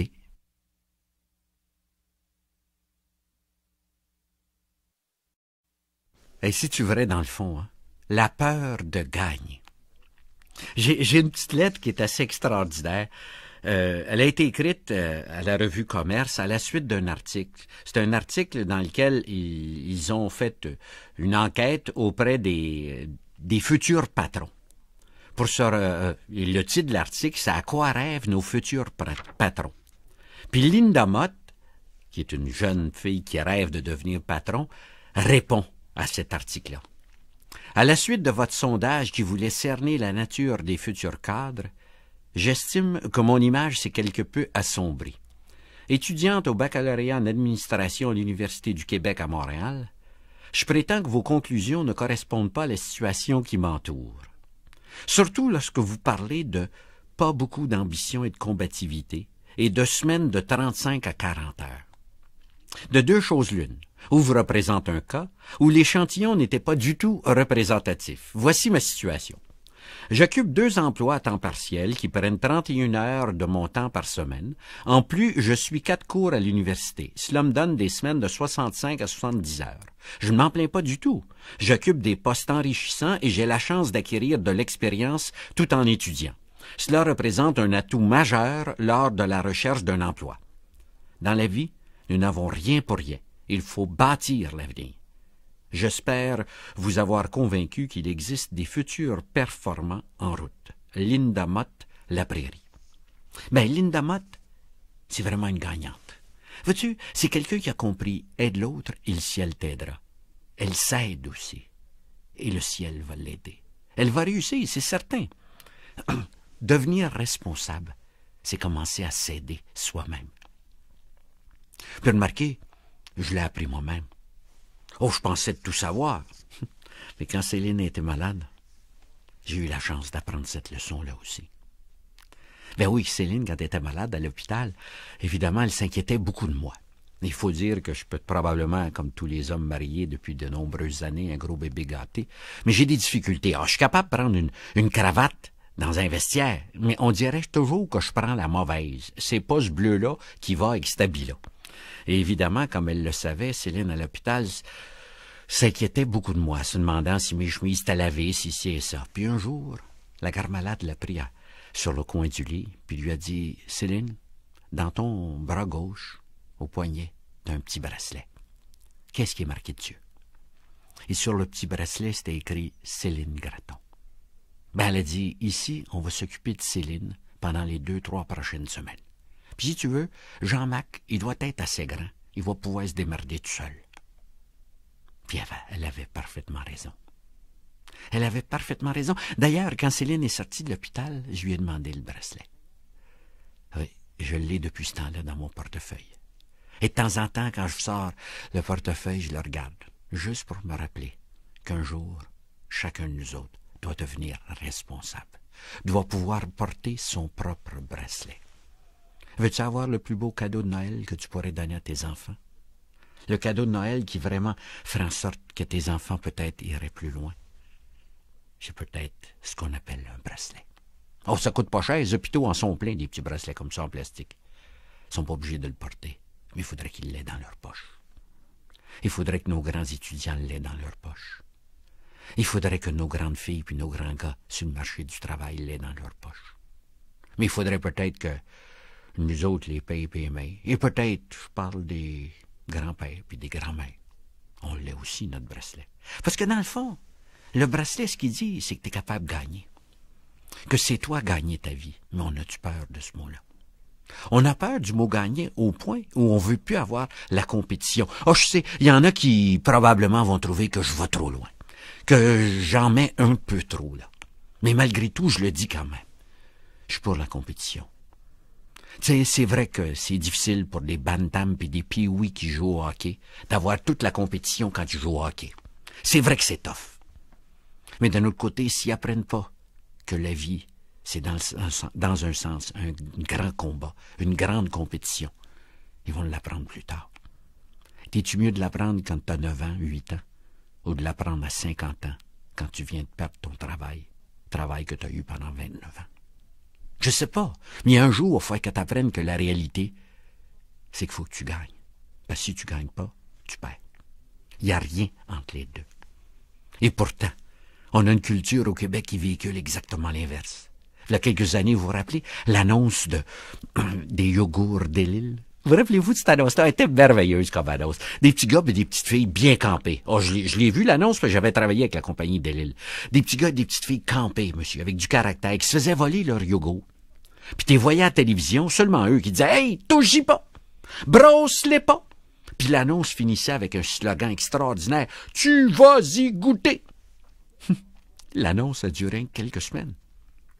La compagnie a reçu au-delà de 1500 lettres de parents du Québec qui disaient que l'annonce était trop violente. Il fallait l'enlever de la TV parce que elle enseignait l'agressivité. Vois-tu, il aurait fallu que le petit gars puisse dire « Tu le veux mon yogourt? Regarde-les, mon sacrifice de yogourt. Pas pour faire une chicane avec un yogourt. Après tout, je les aime pas aux fraises. » Puis c'est pas ça, dans le fond, qu'on enseignait. C'est pas ça qu'on enseignait à tous nos enfants. Je me parle. J'ai probablement fait la même chose avec les miens. À leur enseigner à être des bons perdants. Puis j'ai oublié de leur dire que dans la vie, c'est pas de perdre qui est important, c'est de gagner. Il y a des trophées seulement quand tu gagnes. Il n'y a pas des trophées pour les perdants. Fran Tarkenton, un quart arrière fantastique au football américain, il ne joue plus maintenant, mais qui a joué pendant de nombreuses années, avait cette phrase merveilleuse. Je pense que je l'avais déjà mis dans un agenda. Montre-moi quelqu'un qui perd avec un sourire, et je vais te montrer quelqu'un qui perd régulièrement. On n'est pas là, dans le fond. Tu sais, ça fait 20 ans que je donne des conférences. 3500 conférences. 700 000 personnes. Et je pense qu'une partie du message à ces 700 000-là a toujours été le même. Au Québec, au Canada, on est trop poli. Quand on se fait plier 5 pieds, nous autres, on dit « Excuse. Excuse, j'avais mon pied en dessous du tien. » Puis un jour, on va faire apprendre à dire « Tabarslac, débac, frère, t'es debout sur ma bottine, non? » Mais on ne peut pas le faire si on n'a pas appris à gagner. Puis dernièrement, il y a eu un séminaire à Boston, à MIT en fait. MIT voulait faire part à des Canadiens, il y avait des Québécois évidemment là-dedans, et à des Américains, de leur recherche au sujet du marché commun qu'on va avoir avec les États-Unis, le Canada et les États-Unis. Puis ce qui était intéressant, c'est qu'ils en venaient à la conclusion que probablement, pendant les 5 ou 10 premières années, le Canada serait perdant et qu'il en regagnerait par la suite. Jusque-là, je me doutais bien de ça. Mais où ça m'a surpris vraiment, c'est les raisons pour lesquelles on perdrait au début. Puis savez-vous, c'est quoi la raison? On n'a pas de désir de gagner. Bien oui, MIT a fait une espèce de tableau d'échelle dans lequel ils ont gradué de 1 à 10 le désir de gagner de certains groupes ethniques. Le Canada, lui, se classe à 1 sur l'échelle. Les États-Unis à 4. L'Europe à 7. L'Asie à 9. Puis quand ils ont dit Asie, je revoyais à Bromont, Hyundai, qui est déjà après agrandir l'usine. Puis je me disais, sacrifice, il l'a aux autres aussi. Il faut dire qu'on a nous autres aussi, parce qu'en revenant avec le groupe, je me disais, dans le fond, c'est peut-être le Canada, mais peut-être qu'ils n'ont pas compris le Québec. Parce que, vois-tu, au Québec, nous autres, on n'a jamais eu la chance d'avoir les grosses compagnies étrangères. Alors, on est obligé de les faire. C'est chez nous que les PME vivent. C'est chez nous que des PME sont devenues de grandes entreprises. Puis j'ai en tête les Canamanac, Cascade, Pelado, avec Québécois, Domtar, etc., jusqu'à un certain point. Mais il y a peut-être Bombardier aussi. Enfin, je la connais un peu, l'histoire de Bombardier. Vous rappelez-vous Bombardier? Ah, il faisait des motoneiges. Serpent qui en faisait. Dans les années 65, monsieur, c'était le summum. 200 000 par année. Puis d'un coup sec, en 73, ils ont été obligés de réduire ça à 50 000. Le marché s'était rapetissé. M. Baudouin dit d'ailleurs qu'il n'a jamais sué autant, puis qu'il a perdu pas mal de sommeil dans les années 73 à 75. Hey, c'était raide. Je me souviens même que l'usine à la Pocatière qui faisait des motoneiges et qui appartenait à ce moment-là à Bombardier, avait passé au feu pour une partie de l'usine. Puis tout le monde disait, pour moi, ils ne rebâtiront pas, ils vont laisser de même. Puis pourtant, durant cette période-là, ils ont fait une grande réunion Bombardier. 700 à 800 personnes. Dans le théâtre de la Pocatière. Et là, ils ont dit aux gens, puis je me souviens très bien de voir M. Baudouin expliquer que dans cette usine-là, ce qu'ils vont faire à l'avenir va être des rames de métro. Ils vont faire des forts de métro. Il fallait avoir du guts, hein? Parce que tout le monde disait, ouais, non, faire des métros à la Pocatière. Il n'y a même pas un métro à la Pocatière. Le transport en commun n'existe pas. Et pourtant, en 1974, Bombardier a fait une soumission pour le métro de Montréal. 423 wagons. Puis ils l'ont eu. Alors qu'aux États-Unis, les compagnies Pullman puis Budd, les deux grandes rois de toute cette construction de véhicules motorisés comme ça, eux autres étaient sur le bord de la faillite, en arrachaient. Tout le monde a pensé qu'ils étaient malades de se lancer dans les rames de métro. Puis pourtant, en 82 est venu les 825 wagons pour la ville de New York. Et ça roulait, monsieur. Hein? En 86, on a acheté une partie d'une compagnie belge. Hein? Ça bouge. Et pourtant, en 86, encore un autre move. Toujours la même compagnie avec le même esprit de gagner. Hein, on a acheté Canadair. Et depuis qu'on a acheté Canadair, on s'est retourné et on a acheté une autre firme aux États-Unis qui fait des avions. Et à l'heure actuelle, on parle de faire le Challenger, 19 passagers, qui se vend 15 millions chacun. On a une entreprise qui vend 1,2 milliard à l'heure actuelle, qui a en commande des centaines de millions en carnet à l'heure actuelle. Et pourtant, c'était fait chez nous, mais ça a été fait par des gens qui avaient l'idée au départ de gagner. Puis chez nous, c'est ça qu'on a peur des fois, chacun dans notre peau. Hein? On a peur de dire, hey, on la prend-tu notre place au soleil? Rappelez-vous, je vous en ai parlé combien de fois? Hein? De la petite annonce qui a duré pendant 2 ans. Hein? Des chocolats chauds. Tu sais, le petit gars à la télévision, sa mère s'approchait l'hiver et elle disait, as-tu gagné au hockey cet après-midi? Puis le petit gars disait, non, m'a dit, c'est pas grave. L'important, c'est que t'as fait ton mieux. Bois ton chocolat chaud. Sacrifice, ça fait des enfants forts, ça, des chocolats chauds. Hein? Ça fait des enfants forts. As-tu déjà vu le gérant de banque, quand il dit qu'il faut que tu couvres le chèque pour 3 heures? N'as-tu déjà vu un qui t'a envoyé un chocolat chaud, toi? Hein? Quand tu perds une commande, le gérant de vente t'envoie-tu un chocolat chaud? Quand on dit à des gens qu'on va les remercier, on leur envoie-tu un chocolat chaud en même temps? Ça n'existe pas des chocolats chauds dans la vie. Et pourtant, j'ai été un des premiers à dire à mes enfants que des chocolats chauds, ça existait. Je leur enlevais le sens de devenir responsable d'eux autres. Hein? Je leur disais, ça va se faire toujours. Hein? Vous vous rappelez ma fable? Elle est encore aussi vivante. Ben, c'était pas une fable, en fait. Vous rappelez-vous, je vous l'avais parlé la dernière fois. C'est encore aussi vrai, les gazelles. Hein? Quand j'étais allé au Kenya, j'avais vu des gazelles. Hey, ça court des gazelles. Kiss, ça court. Ça court des gazelles. J'ai jamais vu des bébites aussi vite que ça. Eh ben, c'est surtout quand il y a un lion qui court après la gazelle, le yaourt charré à la gazelle, j'ai jamais vu des bébites aller vite devant. Mais ce qui est extraordinaire, ce que je savais pas, moi, c'est qu'une gazelle, ça court dans une plaine. Le lion, à 1 mille de distance, il voit la gazelle. À 1 mille, il commence à ramper. Puis pendant ce temps-là, 1 mille plus loin, les 400 gazelles dans la plaine sont à peu près broutées. Puis tout à coup, il se lève toute la tête à la fois, les oreilles bien raides. Là, ils viennent de se rendre compte que Kid, il est en arrière. Kid, lui, qui voit ça, il dit, ça vaut pas la peine de se cacher, ils savent que je suis là. Puis il part comme une balle. Mais c'est intelligent, lion. Oh, que c'est intelligent. Ça choisit pas 400 gazelles, ça n'attrapera pas une. Ça choisit une gazelle. Mais une fois que ça en a choisi une, monsieur, ça coupe en diagonale. Vois-tu ça? Un lion, ça a compris que le chemin le plus court entre 2 points, ça s'appelle une ligne droite. Puis ça coupe. Et ça coupe à une maudite vitesse. Puis ça s'approche du lion, de la gazelle. Le lion s'en approche. Mais quand il arrive tout proche, la gazelle fait quelque chose que le lion peut pas s'attendre. En courant, puis d'un coup, il saute. Ta gazelle-là saute 3-4 pieds. Puis en sautant, elle vire d'un coup sec, 90 degrés. C'est là qu'elle fourre le lion bien frais. Le lion ne sait pas que ça va virer, cette affaire-là. Lui, il continue tout droit. Puis il dit au scalier à caisse de gazelle. Puis la gazelle est de l'autre côté à gauche. Mais oui. J'ai vu un lion courir pendant une dizaine de minutes pour revenir à son point de départ, trempe en lavette. Pas de gazelle, Kiss. Mais il n'y avait pas de chocolat chaud non plus. Vois-tu, un lion, ça a pris une affaire. Cherche-toi un autre gazelle, sacrifice. Vois-tu, jamais des lions, ça va voir un gouvernement pour dire, là, il faudrait que tu nous fournisses des petites gazelles qu'on pas peur. Parce que là, on court comme des sacrifices ici, puis on pogne rien. Puis les grosses gazelles, il faudrait tes attaches. Parce que sans ça, on va mourir. Et tu vas être responsable de la disparition des lions dans la forêt africaine. L'air fou quand on parle de gazelles.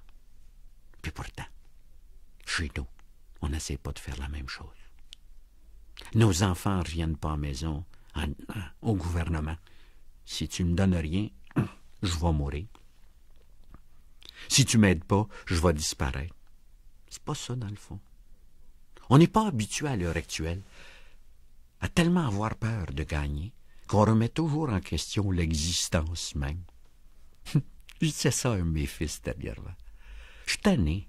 Je suis tanné de la question de Shakespeare. To be or not to be. Moi, il y a plusieurs années, j'ai décidé de to be. Et quand j'ai décidé de to be, that was it.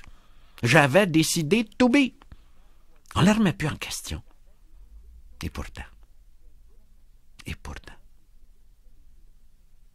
quand je préparais cette conférence-là pour la Place des Arts, on m'avait demandé, Jean-Marc, essaie de te définir. Puis j'ai essayé de me définir. C'est tough. Mais je dirais que Jean-Marc, ce qui l'a caractérisé, c'est le mot amour. C'est le mot amour. Amour à 100%. Puis dans le mot amour, je voyais des phases. Je voyais 4 grandes phases. Je voyais le mot amour d'abord conjugal. Première phase, l'amour de Céline. L'amour de maman, comme je l'appelle. Un amour extraordinaire parce qu'il y a une facette de cet amour-là qui est tout moi. C'est un amour engagé. 37 ans de mariage, on n'a jamais remis en question le mariage. Ça ne se remet pas en question. La façon de vivre ensemble est continuellement remise en question. Mais on n'a jamais remis en question le to be or not to be. Puis si c'est arrivé, ça a été si court. Ça a été si court sur 37 ans. Parce que vois-tu, le plus important, c'est de trouver des façons de le faire, de gagner. Mais pas de toujours mettre en question je gagne ou je perds. Tu gagnes. On est tous des gagnants. Ça, c'était le premier grand amour. La deuxième facette de l'amour, c'était l'amour de mes enfants et des petits-enfants qui sont tous là. Oh, je les ai peut-être pas aimés autant que j'aurais dû.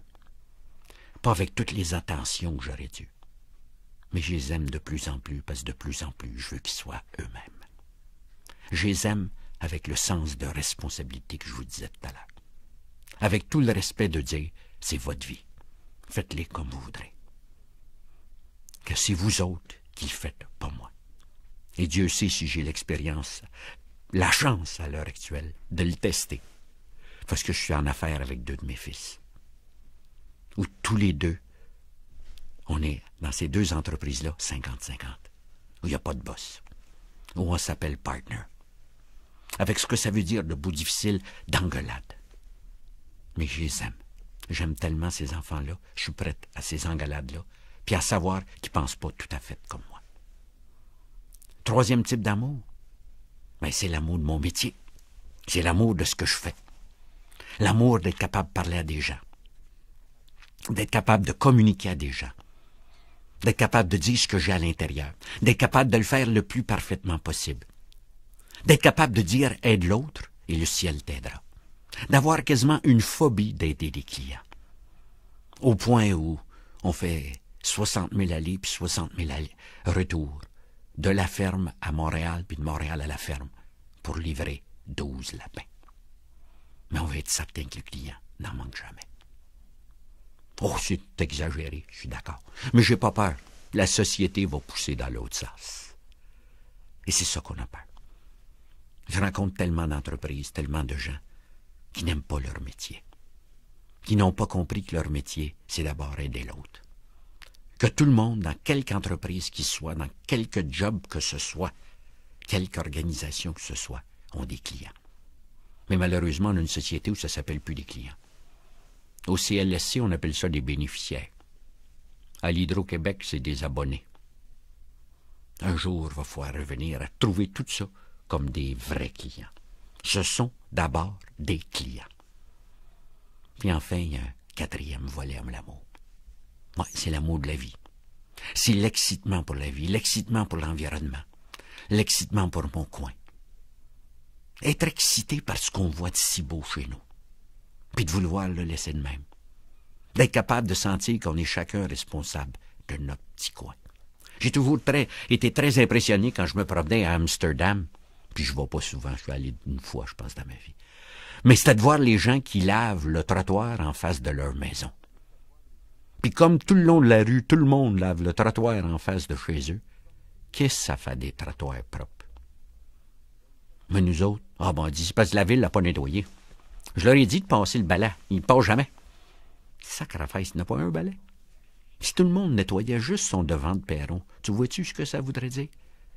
J'ai déjà pensé que ce qu'on appelle chez nous des ordures ménagères, qu'est-ce que c'est tes ordures ménagères?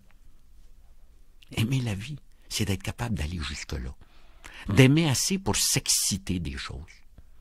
Pour être capable de mettre des émotions à l'intérieur de ce qu'on fait et de ce qu'on voit. Puis Dieu sait si on a peur. Vois-tu, Jean-Marc?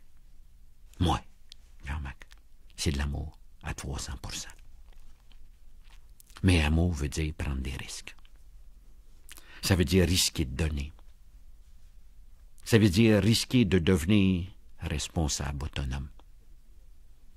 Ça veut dire risquer de gagner sa vie. Quand peut-être des fois, c'est tellement facile de se laisser aller. C'est ça le risque. Aider les autres, c'est risqué. C'est risqué que jusqu'à un certain point, on t'aime pas en retour. Et pour terminer, j'avais en tête un petit poème. Oh, je l'ai traduit parce qu'il était en anglais. Mais ça fait rien, je te le lis pareil. À mon avis, il résume « Aide les autres et le ciel t'aidera ». Prends un risque. Sourire, c'est prendre le risque de paraître ridicule. Pleurer, c'est prendre le risque de paraître sentimental. Tendre la main vers l'autre, c'est prendre le risque de s'impliquer. Faire voir ses sentiments, c'est prendre le risque de montrer son véritable soi. Étaler ses idées, ses rêves devant la foule, c'est risquer de les perdre. Aimer, c'est risquer de ne pas être aimé en retour.